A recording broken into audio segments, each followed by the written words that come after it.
ನಮಸ್ಕಾರ. ಎಸ್18 ವಾರ್ತೆಗಳಿಗೆ ಸ್ವಾಗತ. ನಾನು ಕವಿತಾ. ಮೊದಲಿಗೆ ಹೆಡ್ಲೈನ್.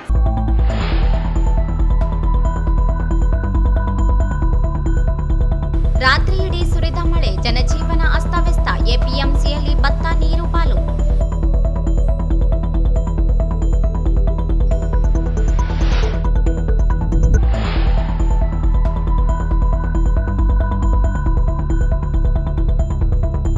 ಎರಡನೇ ವರ್ಷಕ್ಕೆ ಕಾಲಿಟ್ಟ ಏಮ್ಸ್ ಹೋರಾಟ, ಸ್ವಾತಂತ್ರ್ಯ ಹೋರಾಟವನ್ನು ನೆನಪಿಸುತ್ತಿದೆ ಪಂಪಣ್ಣ.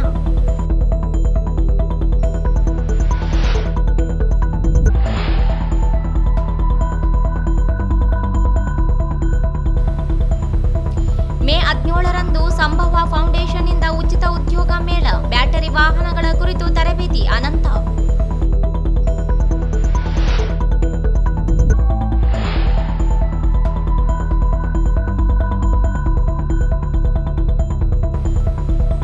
ದೇವದುರ್ಗ ಆಸ್ಪತ್ರೆಯಲ್ಲಿ ಭ್ರಷ್ಟಾಚಾರ, ದೂರು ನೀಡಿದ್ರೂ ಕ್ರಮ ಕೈಗೊಳ್ಳದ ಡಿಎಚ್ಒ ಮಲ್ಲಯ್ಯ ಕಟ್ಟಿಮನಿ.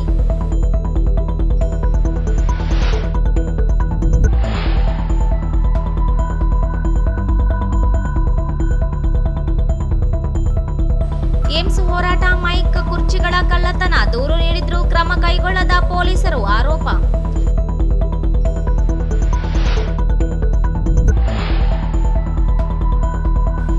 ಅಗಲಿದ ಹೋರಾಟಗಾರ ಜಲಾಲುದ್ದೀನ್ ನಿಧನಕ್ಕೆ ಎಸ್ಯುಸಿಐನಿಂದ ಸಂತಾಪ ಸಭೆ, ಬಡತನದಲ್ಲಿಯೂ ಜನಪರ ಕಾಳಜಿ ಮಾದರಿ. ಶಶಿಧರ.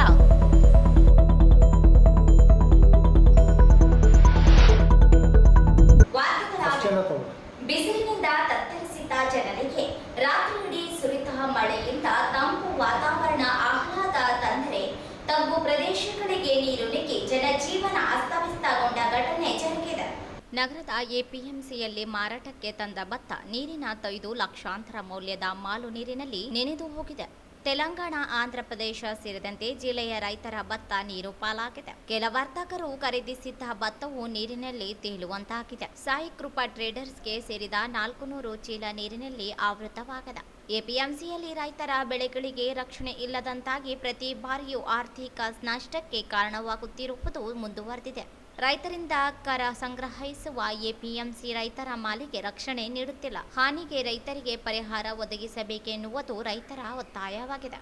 ತಾಲೂಕಿನ ಅನೇಕ ಗ್ರಾಮಗಳಲ್ಲಿಯೂ ರೈತರ ಜಮೀನಿಗೆ ನೀರು ನುಗ್ಗಿ ಸಮಸ್ಯೆಯಾಗಿದೆ. ಚಂದ್ರಮಂಡ, ಕಡಗಂದೊಡ್ಡಿ, ಸಿಂಗನೋಡಿ, ಸಗಮಕುಂಟ ಸೇರಿದಂತೆ 10 ಗ್ರಾಮಗಳಲ್ಲಿ ಬೆಳೆ ನಷ್ಟವಾಗಿದೆ. ಮಾವು, ಮೋಸಂಬಿ, ಪಪ್ಪಾಯಿ, ದಾಳಿಂಬೆ ಫಸಲು ಗಾಳಿಗೆ ನೆಲಕ್ಕುರುಳಿವೆ. ರಾತ್ರಿ ನಿದ್ದೆಯಲ್ಲಿದ್ದ ಜನರಿಗೆ ಏಕಾಏಕಿ ಜೋರಾದ ಮಳೆಯಿಂದಾಗಿ ಜಾಗರಣೆ ಮಾಡುವಂತಾಗಿದೆ. ಮಳೆಯಿಂದ ಆಶ್ರಯ ಪಡೆಯಲು ಜನರು ಬೇರೆ ಸ್ಥಳಕ್ಕೆ ತೆರಳುವಂತಾಯಿತು. ನಗರದ ತಗ್ಗು ಪ್ರದೇಶಗಳಿಗೆ ನೀರು ನುಗ್ಗಿ ಜನರು ಪರತಪ್ಪಿಸುವಂತಾಯಿತು. ಬಿಸಿಲಿನಿಂದ ತತ್ತರಿಸಿ ಹೋಗಿದ್ದ ಜನರಿಗೆ ಮೊದಲ ಮಳೆಯೇ ಸಮಸ್ಯೆಯನ್ನು ಸೃಷ್ಟಿಸಲು ಕಾರಣವಾಯಿತು.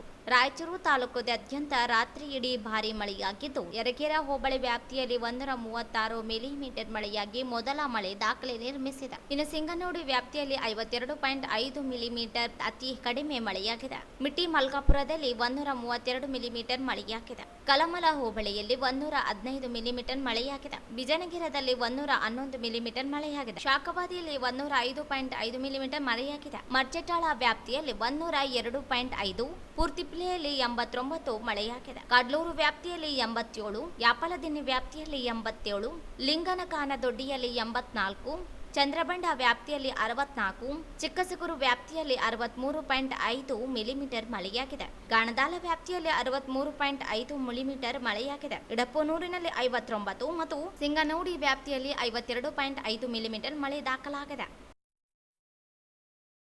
ಜಿಲ್ಲೆಯಲ್ಲಿ ಏಮ್ಸ್ ಸ್ಥಾಪನೆಗಾಗಿ ನಡೆಸುತ್ತಿರುವ ಹೋರಾಟ ಸ್ವಾತಂತ್ರ್ಯದ ಸಂದರ್ಭದಲ್ಲಿ ನಡೆದ ಹೋರಾಟದ ಇತಿಹಾಸ ನೆನಪಿಸುತ್ತಿದೆ ಎಂದು ಸ್ವಾತಂತ್ರ್ಯ ಹೋರಾಟಗಾರ ಪಂಪಣ್ಣ ನೆರವಿ ಅವರು ಹೇಳಿದರು. ನಗರದ ಏಮ್ಸ್ ಹೋರಾಟದ ವೇದಿಕೆಯಲ್ಲಿ ನಡೆಸುತ್ತಿರುವ ಏಮ್ಸ್ ಸ್ಥಾಪನೆಗಾಗಿ ನಡೆಸುತ್ತಿರುವ ಹೋರಾಟಕ್ಕೆ 2 ವರ್ಷ ಪೂರೈಸಿದ ಸಂದರ್ಭದಲ್ಲಿ ಭಾಗವಹಿಸಿ ಮಾತನಾಡಿದರು. ಜಿಲ್ಲೆಯಲ್ಲಿ ಏಮ್ಸ್ ಸ್ಥಾಪನೆ ಮಾಡಬೇಕು ಎಂದು ಕಳೆದ 2 ವರ್ಷಗಳಿಂದ ಹೋರಾಟ ನಡೆಸಿಕೊಂಡು ಬಂದಿದ್ದಾರೆ. ಜಿಲ್ಲೆಯಲ್ಲಿ ನಡೆಯುತ್ತಿರುವ ಹೋರಾಟ ಇತಿಹಾಸ ಮೆಲುಕು ಹಾಕುವಂತಿದೆ ಎಂದರು. ಸ್ವಾತಂತ್ರ್ಯಕ್ಕಾಗಿ ಹೋರಾಟ ನಡೆಸುತ್ತಿರುವ ಸಂದರ್ಭದಲ್ಲಿ ನಾವು ಅಂದು ಯುವಕರು ವಿದ್ಯಾರ್ಥಿಗಳಾಗಿದ್ದು ಅಂದಿನ ಕೆಚ್ಚೆದೆಯ ಧೈರ್ಯವನ್ನು ಯಾವತ್ತೂ ಮರೆಯುವಂತಿಲ್ಲ. ಸ್ವಾತಂತ್ರ್ಯ ಪಡೆಯಲೇಬೇಕೆಂಬುದು ನಮ್ಮ ಧ್ಯೇಯವಾಗಿತ್ತು. ಹೋರಾಟ ನಡೆಸುತ್ತಿರುವುದು ಉದ್ದೇಶ ನಮ್ಮ ಹಕ್ಕು ನಾವು ಪಡೆದುಕೊಳ್ಳಬೇಕೆಂಬುದಾಗಿದೆ ಎಂದು ತಿಳಿಸಿದರು. ನಮ್ಮ ಸ್ವಾತಂತ್ರ್ಯ ನಮಗೆ ಉಪಯೋಗವಾಗಬೇಕು. ಸ್ವಾತಂತ್ರ್ಯ ಪಡಿಸಿಕೊಳ್ಳುವುದು ನಮ್ಮ ಮೂಲ ಉದ್ದೇಶವಾಗಿತ್ತು. ಇಂದು ನಮ್ಮ ಭಾಗಕ್ಕೆ ದೊರೆಯಬೇಕಾಗಿರುವ ಸೌಲಭ್ಯಗಳು, ಅಭಿವೃದ್ಧಿ ಯೋಜನೆಗಳು ಹೋರಾಟದ ಮೂಲಕ ಪಡೆಯುತ್ತಿದ್ದೇವೆ. ಸ್ವಾತಂತ್ರ್ಯ ಮತ್ತು ಸ್ವಾತಂತ್ರ್ಯದ ನಂತರವೂ ನಾವು ನಮ್ಮ ಸೌಲಭ್ಯ ಹೋರಾಟ ಮಾಡಬೇಕಾದ ಅನಿವಾರ್ಯತೆ ಉಂಟಾಗಿದೆ ಎಂದು ವಿಷಾದ ವ್ಯಕ್ತಪಡಿಸಿದರು. ಹಿಂದೆ ಹೋರಾಟ ಮಾಡಿದ ಸಂದರ್ಭದಲ್ಲಿ ನಾವು ಅನುಭವಿಸಿದ ಕಷ್ಟ ನಷ್ಟಗಳು ಇಂದು ಏಮ್ಸ್ ಹೋರಾಟದಿಂದ ನಾವು ಕಾಣುತ್ತಿದ್ದೇವೆ. ಸ್ವಾತಂತ್ರ್ಯದ ಹೋರಾಟ ಮರುಕಳಿಸುತ್ತಿದೆ ಎಂದರು. 2 ವರ್ಷ ಪೂರೈಸಿ 3ನೇ ವರ್ಷಕ್ಕೆ ಕಾಲಿಟ್ಟ ಏಮ್ಸ್ ಹಿಂದುಳಿದ ಜಿಲ್ಲೆ ರಾಯಚೂರಿಗೆ ಏಮ್ಸ್ ಆರೋಗ್ಯ ಸಂಸ್ಥೆಯನ್ನು ಕೊಡಲೇಬೇಕು. ಹಿಂದುಳಿದ ಜಿಲ್ಲೆ ರಾಯಚೂರಿಗೆ ಏಮ್ಸ್ ಆರೋಗ್ಯ ಸಂಸ್ಥೆ ಮಹತ್ವಾಕಾಂಕ್ಷಿ ಜಿಲ್ಲೆಯಾದ ರಾಯಚೂರಿಗೆ ಏಮ್ಸ್ ಆರೋಗ್ಯ ಸಂಸ್ಥೆಯನ್ನು ನೀಡಲೇಬೇಕು.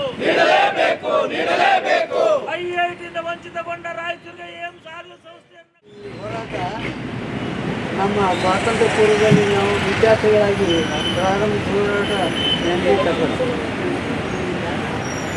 ಒಂದು ರೀತಿಯಿಂದ ಮನಸ್ಸಿಗೆ ಸ್ವಲ್ಪ ಸಂತೋಷ, ಏನು ಸ್ವಾತಂತ್ರ್ಯ ಬಂತು ಅದು ಒಳ್ಳೆಯದು. ಗಾಂಧಿಯವರ ಆಶೀರ್ವಾದ, ಭಾರತ ಮಾತೆಯ ಆಶೀರ್ವಾದ ಅವೆರಡೂ ಶಕ್ತಿಗಳು ನಮಗೆ ಸ್ವಾತಂತ್ರ್ಯ ತಂದುಕೊಟ್ರು. ಸ್ವಾತಂತ್ರ್ಯ ಬಂತು.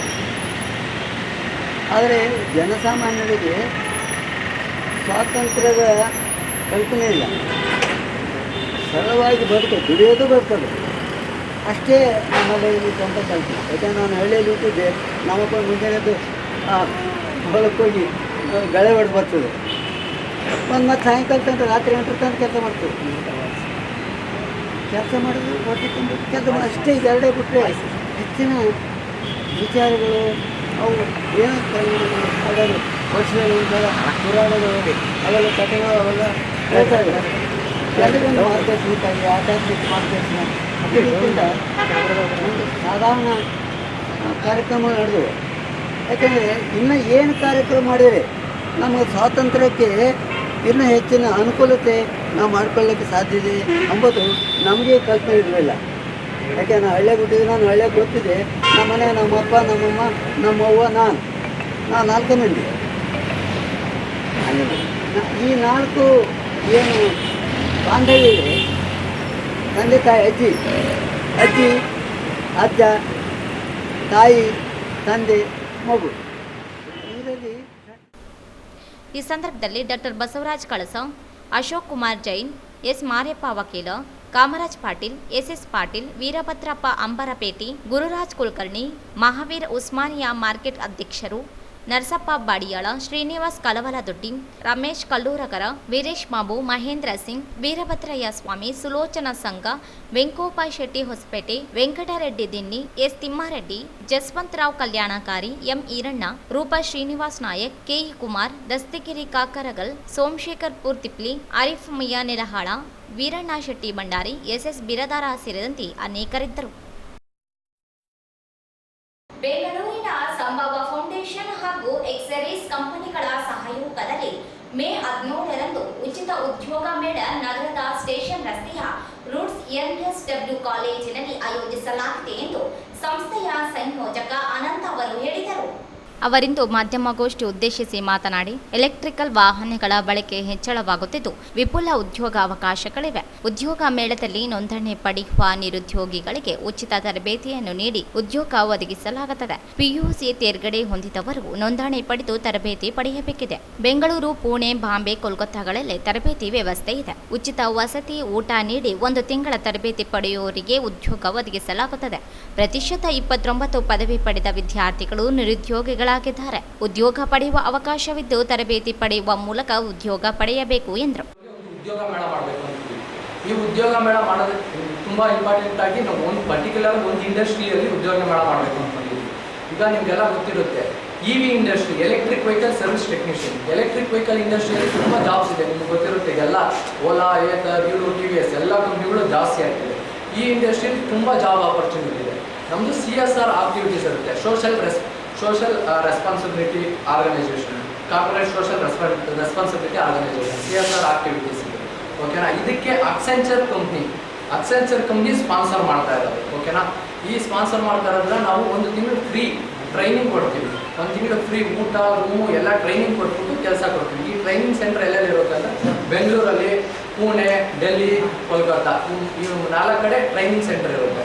ಬಟ್ ಕೆಲಸ ಆಲ್ ಓವರ್ ಇಂಡಿಯಾದಲ್ಲಿ ಎಲ್ಲಿ ಬೇಕಂದ್ರೂ ಕೆಲಸ ಸಿಗುತ್ತೆ. ಮುಖ್ಯವಾಗಿ ಈ ಇಂಡಸ್ಟ್ರಿಯಲ್ಲಿ ನಾವು 1 ತಿಂಗಳು ಟ್ರೈನಿಂಗು, ಫ್ರೀ ಊಟ ಮತ್ತು ರೂಮ್ ಎಲ್ಲ ಕೊಟ್ಬಿಟ್ಟು ಟ್ರೈನಿಂಗ್ ಕೊಟ್ಬಿಟ್ಟು ಕೆಲಸ ಕೊಡ್ತೀವಿ. ಇದಕ್ಕೆ ಎಜುಕೇಷನ್ PUC ಮೇಲೆ ಯಾರನ್ನ ಆಗಿರ್ಬೋದು, PUC ಆಗಿರ್ಬೋದು, ಇಲ್ಲಾಂದರೆ ಡಿಪ್ಲೊಮಾ ಆಗಿರ್ಬೋದು, ಎನಿ ಡಿಗ್ರಿ ಆಗಿರ್ಬೋದು. ಆಲ್ರೆಡಿ ತುಂಬ ಜನ ಬೆಂಗಳೂರಲ್ಲಿ ತುಂಬ ಜನ ಜಾಯ್ನ್ ಆಗ್ತಾ ಇದ್ದಾರೆ. ಈ ರಾಯಚೂರು ಈ ಇಂಡಸ್ಟ್ರಿಯಲ್ಲಿ ಸ್ವಲ್ಪ ಗ್ರಾಮೀಣ ಪ್ರದೇಶಗಳೆಲ್ಲ ಉತ್ತರ ಕರ್ನಾಟಕದಲ್ಲೆಲ್ಲ ಉದ್ಯೋಗದ ಸಮಸ್ಯೆ ತುಂಬ ಇದೆ. ಅದರಲ್ಲೂ ಗ್ರಾಜ್ಯುಯೇಟ್ಗಳು 29, ಇತ್ತೀಚೆಗೆ ಒಂದು ರೀಸೆಂಟಾಗಿ ಒಂದು ಸರ್ವೆ ಪ್ರಕಾರ 29% ಅಷ್ಟು ಗ್ರಾಜ್ಯುಯೇಟ್ಗಳು ಅನ್ಎಂಪ್ಲಾಯ್ಡ್ಗಳು ಇದ್ದಾರೆ. ಅವ್ರ ಎಜುಕೇಷನ್ ತಕ್ಕಂಥ ಉದ್ಯೋಗಗಳಿಲ್ಲ. ಬಟ್ ಇದು ಎಲ್ಲರಿಗೂ ಸೂಟ್ ಆಗುತ್ತೆ. 1 ವರ್ಷ 2 ವರ್ಷ ಮಾಡಿದ್ಮೇಲೆ ಅವ್ರಿಗೆ ಒಳ್ಳೆಯ ಫ್ಯೂಚರ್ ಇದೆ. ಸೊ ಈ ಉದ್ದೇಶದಿಂದ ನಾವು ಮಾಡಬೇಕು ಅಂತ ಈ ಪ್ರೆಸ್ ಮೀಟ್ ಕರೆದಿದ್ದು. ನೀವೆಲ್ಲ ಬಂದಿದ್ದಕ್ಕೆ ತುಂಬ ಧನ್ಯವಾದಗಳು. ಇದೇ 17ನೇ ತಾರೀಕು ರೂಟ್ಸ್ MSW ಕಾಲೇಜಲ್ಲಿ ಜಾಬ್ ಡ್ರೈವ್ ಮಾಡ್ತಾ ಇದ್ವಿ. ಎಲ್ಲ ಜಿಲ್ಲೆಗಳಲ್ಲಿ ಉದ್ಯೋಗ ಮೇಳ ನಡೆಸುವ ಉದ್ದೇಶ ಸಂಸ್ಥೆ ಹೊಂದಿದೆ. ಸಂಸ್ಥೆ 2006ರಲ್ಲಿ ಪ್ರಾರಂಭವಾಗಿದ್ದು ಆರೋಗ್ಯ, ಶಿಕ್ಷಣ, ರೈತರ ತರಬೇತಿ, ಜಾಗೃತಿ ಕಾರ್ಯಕ್ರಮಗಳನ್ನು ನಡೆಸುತ್ತಾ ಬಂದಿದೆ. ಎಕ್ಸೈಜ್ ಕಂಪನಿಗೆ CRS ಅನುದಾನ ನೀಡುತ್ತಿದ್ದು ತರಬೇತಿ ವ್ಯವಸ್ಥೆ ಸಂಭವ ಫೌಂಡೇಶನ್ ನಿರ್ವಹಿಸಲಿದೆ ಎಂದರು. ಈ ಸಂದರ್ಭದಲ್ಲಿ ಉದ್ಯೋಗ ವಿನಿಮಯ ಕಚೇರಿಯ ರವಿಕುಮಾರ್, ಮಂಜುನಾಥ, ಸಂಜೀವ್ ಸೇರಿದಂತೆ ಅನೇಕರಿದ್ದರು. ದೇವದುರ್ಗ ಸರ್ಕಾರಿ ಆಸ್ಪತ್ರೆ ವೈದ್ಯ ಡಾಕ್ಟರ್ ಶಿವಾನಂದ ಹಾಗೂ ಔಷಧಿ ಅಧಿಕಾರಿ ಸುಭಾಷ್ ವಿರುದ್ಧ ಭ್ರಷ್ಟಾಚಾರದಲ್ಲಿ ತೊಡಗಿದ್ದು ತನಿಖೆ ನಡೆಸಿ ಸಾರ್ವಜನಿಕರಿಗೆ ಸರ್ಕಾರ ಸೌಲಭ್ಯ ಒದಗಿಸಬೇಕೆಂದು ನಾಗರಿಕ ಹಕ್ಕುಗಳ ಹೋರಾಟ ಸಮಿತಿ ಸಂಚಾಲಕ ಮಲ್ಲಯ್ಯ ಕಟ್ಟಿಮನಿ ಅವರು ಆಗ್ರಹಿಸಿದರು. ಅವರಿಂದು ಮಾಧ್ಯಮಗೋಷ್ಠಿ ಉದ್ದೇಶಿಸಿ ಮಾತನಾಡಿ, ದೇವದುರ್ಗ ಸರ್ಕಾರಿ ಆಸ್ಪತ್ರೆಯಲ್ಲಿ ಸೌಲಭ್ಯಗಳನ್ನು ಡಾಕ್ಟರ್ ಶಿವಾನಂದ ಸ್ವಂತ ಆಸ್ಪತ್ರೆಯಾದ ಜನನಿ ಆಸ್ಪತ್ರೆಯಲ್ಲಿ ಬಳಸಿಕೊಳ್ಳುತ್ತಲಿದ್ದಾರೆ. ಔಷಧಿ ಪ್ರಯೋಗಾಲಯ ವ್ಯವಸ್ಥೆಗೂ ಜನರು ಹಣ ನೀಡಬೇಕಾದ ಸ್ಥಿತಿ ಇದೆ. ಈ ಕುರಿತು ಅಗತ್ಯ ದಾಖಲೆಗಳೊಂದಿಗೆ ಜಿಲ್ಲಾ ಆರೋಗ್ಯ ಅಧಿಕಾರಿ ಡಾಕ್ಟರ್ ಸುರೇಂದ್ರ ಬಾಬು ಇವರಿಗೆ ದೂರು ನೀಡಲಾಗಿತ್ತು. ಆದರೆ ಅವರು ಶಾಮೀಲಾಗಿ ಯಾವುದೇ ಕ್ರಮ ಕೈಗೊಳ್ಳದೆ ರಕ್ಷಣೆಗೆ ನಿಂತಿದ್ದಾರೆ ಎಂದು ಆರೋಪಿಸಿದರು. ಶಸ್ತ್ರಚಿಕಿತ್ಸೆ, ಔಷಧಿ ಸೇರಿದಂತೆ ಎಲ್ಲದಕ್ಕೂ ಬಡ ಜನರು ಹಣ ನೀಡಬೇಕಾಗಿದೆ. ಆರೋಗ್ಯ ಆಯುಕ್ತ ಕ್ರಮಕ್ಕೆ ಸೂಚನೆ ನೀಡಿದರೂ ಕ್ರಮವಾಗುತ್ತಿಲ್ಲ. ಕ್ಷೇತ್ರದ ಶಾಸಕಿ ಕರಿಯಮ್ಮ ಚಿಂತಲಕುಂಟಿಯವರಿಗೆ ದೂರು ನೀಡಿದರೂ ಕ್ರಮಕ್ಕೆ ಮುಂದಾಗುತ್ತಿಲ್ಲ ಎಂದರು. ಸುಮಾರು ವರ್ಷಗಳಿಂದ ಭ್ರಷ್ಟಾಚಾರ ಸಂಬಂಧಪಟ್ಟಂಗ ದೂರು ನೀಡಿದರೂ ಕೂಡ ಮತ್ತು ಕ್ರಮ ಕೈಗೊಳ್ಳದೆ ಇಲ್ಲಿರ್ತಕ್ಕಂಥ ಜಿಲ್ಲಾ ಆರೋಗ್ಯಾಧಿಕಾರಿ ಸುರೇಂದ್ರ ಬಾಬು ಮತ್ತು ದೇವದುರ್ಗ ತಾಲೂಕಾ THO ಅಧಿಕಾರಿಗಳಾದ ಬರದೇಶ್ವರ್ ಅವರು ಮೌನ ವಹಿಸಿದ್ದಾರೆ.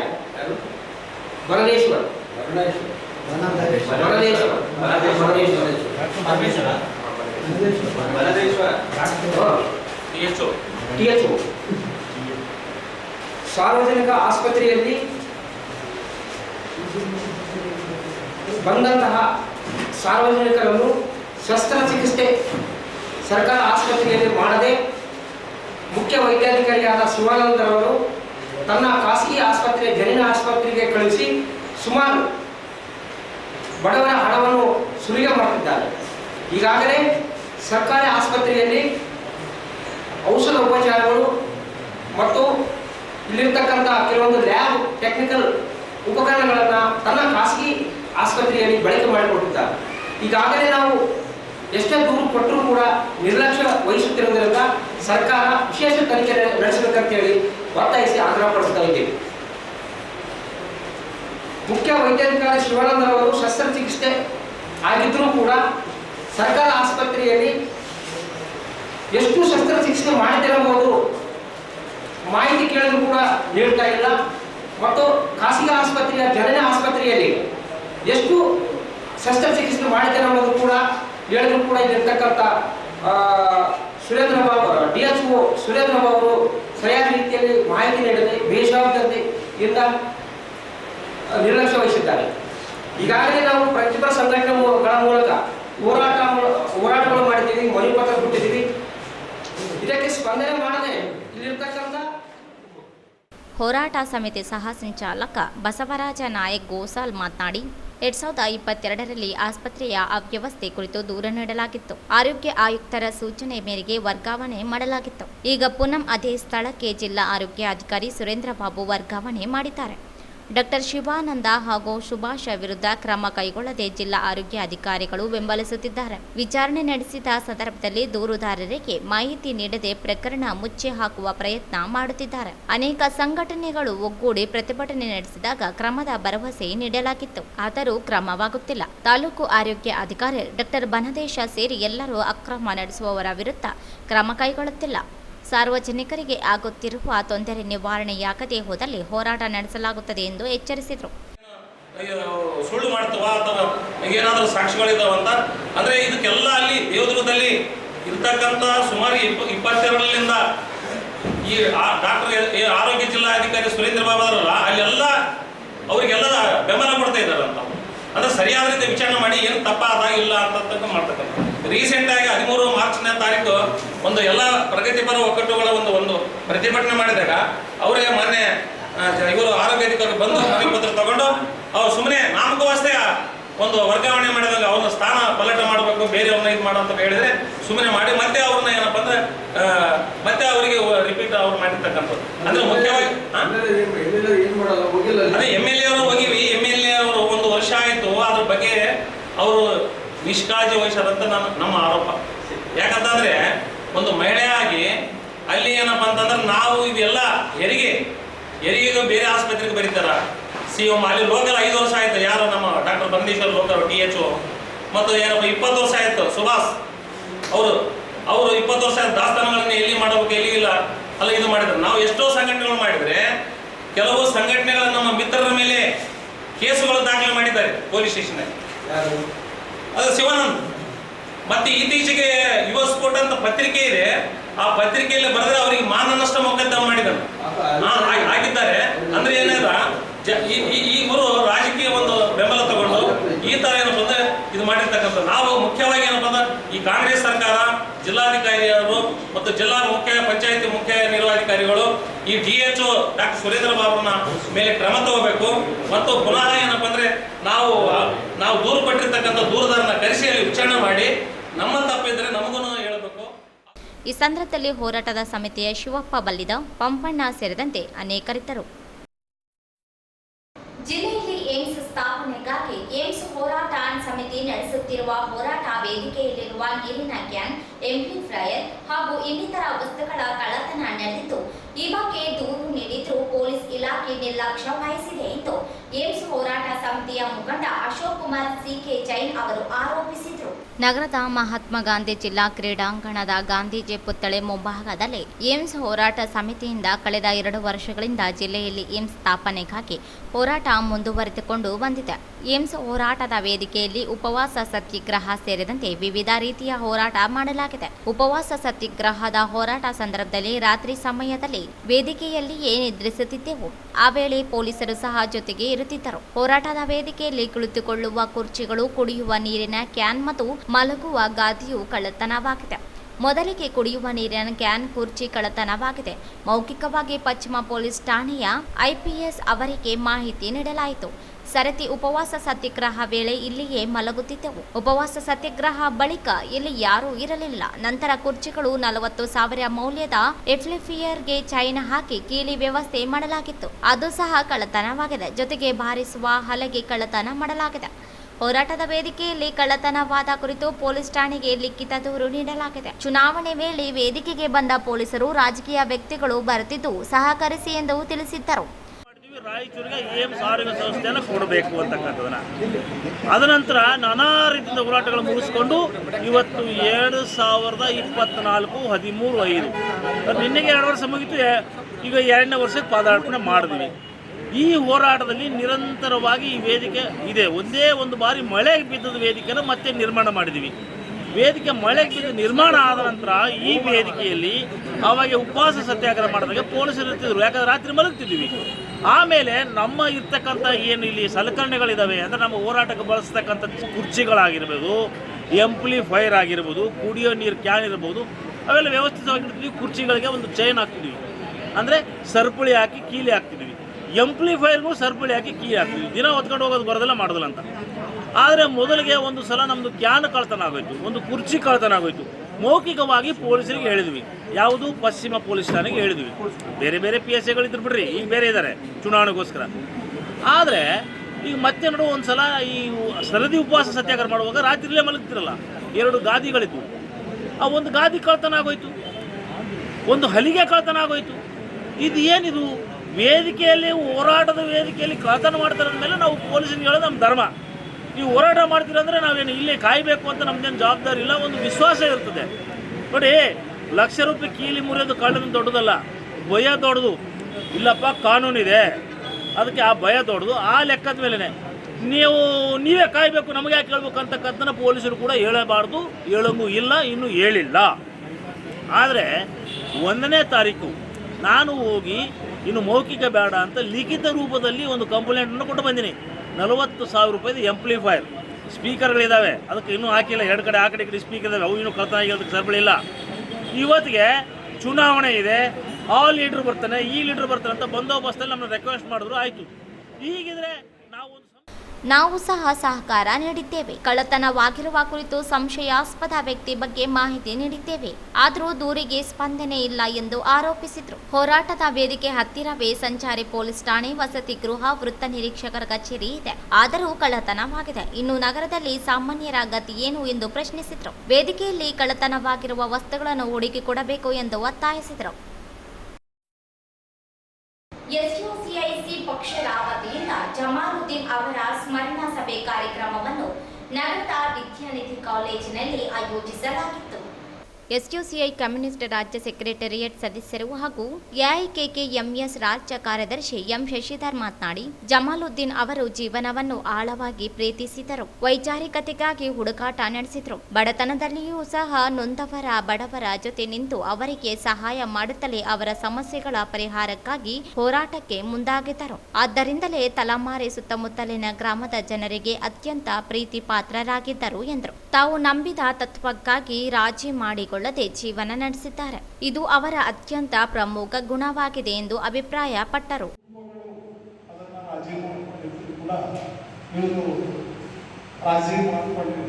ಯಾಕೆಂತ ಹೇಳಿದ್ರೆ ಅಲ್ಲಿ ಬದುಕಿಗೆ ಸತ್ಯ ಅನ್ನೋದು ಏನು ಅನ್ನೋ ಹುಡುಕಾಟದಲ್ಲಿ ಅವರು ಬದುಕಿನ ಸತ್ಯ ಅಂದ್ರೆ ಏನು, ಸೊ ಆ ಸತ್ಯ ಬಹಳ ಮುಖ್ಯ.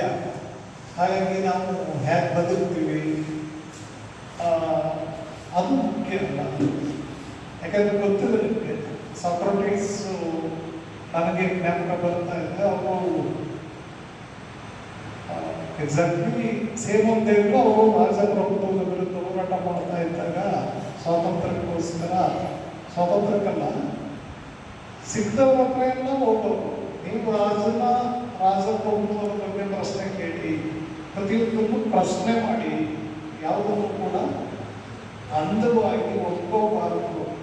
ನಮ್ಮಲ್ಲಿ ಪ್ರಶ್ನಾರ್ಥಕ ಮನೋಭಾವನೆ ಬರಬೇಕು, ಅದರ ಮೂಲಕ ನಮ್ಮ ಚಿಂತನೆ ಬೆಳವಣಿಗೆ ಆಗುತ್ತೆ ಅಂತೇಳಿ ಸಾಕ್ರಟೀಸು ಇಡೀ ರಾಜ್ಯ ತುಂಬ ಪ್ರಚಾರ ಮಾಡ್ತಾ ಇದ್ದಾಗ ರಾಜನಿಗೆ ಸಿಟ್ಟು ಬಂದು ಮೊದಲು ಅರೆಸ್ಟ್ ಮಾಡಿ ಒಳಗಾಕಿ ಅಂತ ಹೇಳ್ತಾರೆ. ಸೊ ಅವ್ರನ್ನ ಅರೆಸ್ಟ್ ಮಾಡಿ ಒಳಗಾಕೊಂಡ್ಮೇಲೆ ಕೊನೆಗೆ ರಾಜನ ಕಡೆಯವರು ಹೇಳ್ತಾರೆ, ನೋಡಿ ನೀವು ಉದ್ದೇಶಪೂರಿತವಾಗಿ.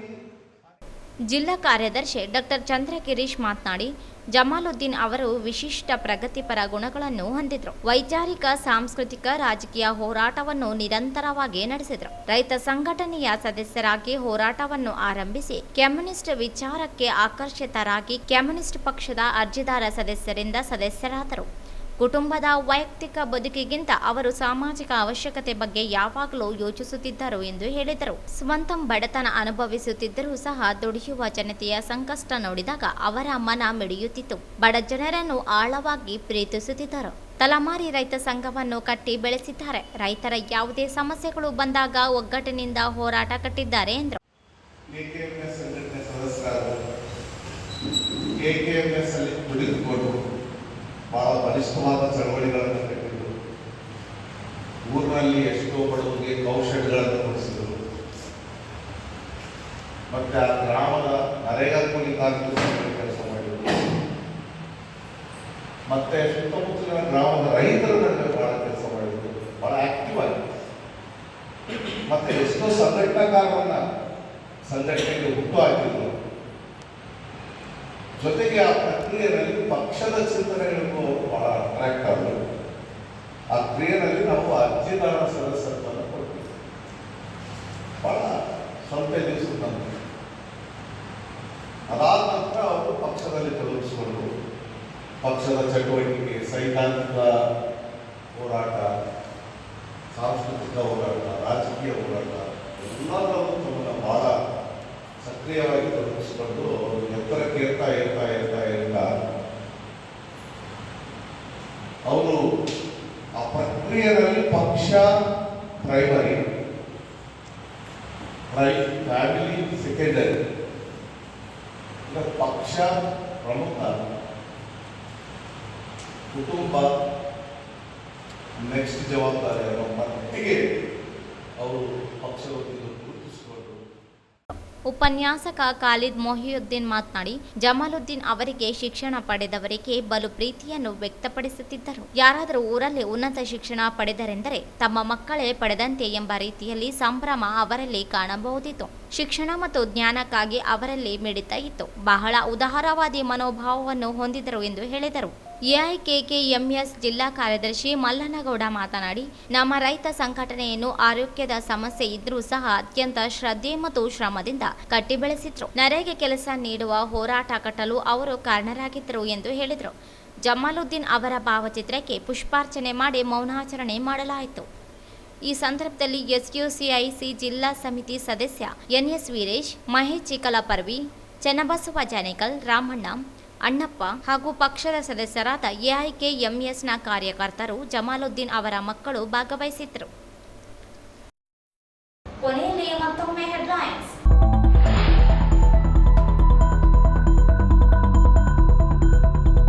ರಾತ್ರಿಯಿಡೀ ಸುರಿದ ಮಳೆ, ಜನಜೀವನ ಅಸ್ತವ್ಯಸ್ತ. ಎಪಿಎಂಸಿಯಲ್ಲಿ ಭತ್ತ ನೀರು ಪಾಲು.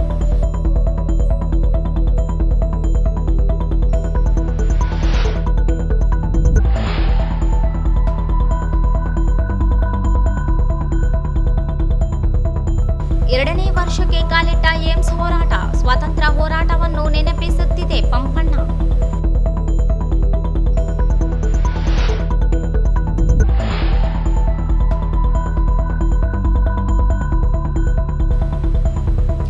ಮೇ 17ರಂದು ಸಂಭವ ಫೌಂಡೇಶನ್ನಿಂದ ಉಚಿತ ಉದ್ಯೋಗ ಮೇಳ, ಬ್ಯಾಟರಿ ವಾಹನಗಳ ಕುರಿತು ತರಬೇತಿ ಅನಂತ.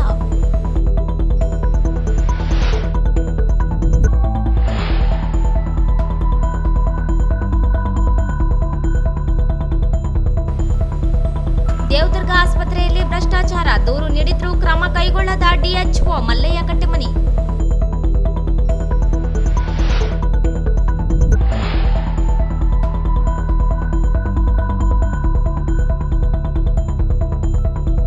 ಏಮ್ಸ್ ಹೋರಾಟ ಮೈಕ್ ಕುರ್ಚಿಗಳ ಕಳ್ಳತನ, ದೂರು ನೀಡಿದ್ರೂ ಕ್ರಮ ಕೈಗೊಳ್ಳದ ಪೊಲೀಸರು ಆರೋಪ.